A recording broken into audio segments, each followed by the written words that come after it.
కర్మేంద్రియాణి సంయమ్య య ఆస్తే మనసా స్మరన్ ఇంద్రియార్థాన్ విమూఢాత్మా మిథ్యాచారః స ఉచ్యతే. పద అర్థం చూద్దాం రండి. కర్మేంద్రియాణి కర్మ చేయు ఇంద్రియాలను సంయమ్య నియంత్రించి ఎవడు ఆస్తే ఉంటాడో మనసా స్మరన్ మనసులో తలుచుకుంటూ ఇంద్రియార్థాన్ ఇంద్రియ విషయాలను భోగాలను విమూఢాత్మ మోహబుద్ధి కలవాడు మిథ్యాచార కపటాచారి స ఉచ్యతే అలా పిలువబడతాడు. ఇప్పుడు తాత్పర్యం చూద్దాం రండి.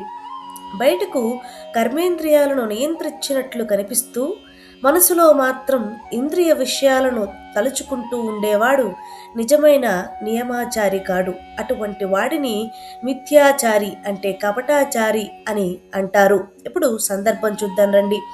3వ అధ్యాయం ప్రారంభంలో అర్జునుడు జ్ఞాన మార్గం కర్మ మార్గం మధ్య ఉన్న సందేహాన్ని కృష్ణుడు ముందు ఉంచిన సందర్భంలో కృష్ణుడు కేవలం కర్మను వదిలేయడం కానీ లేదా బయట నియమం చూపించి లోపల కోరికలు ఉంచుకోవడం కానీ యోగం కాదని స్పష్టం చేస్తూ ఈ శ్లోకం చెప్తాడు.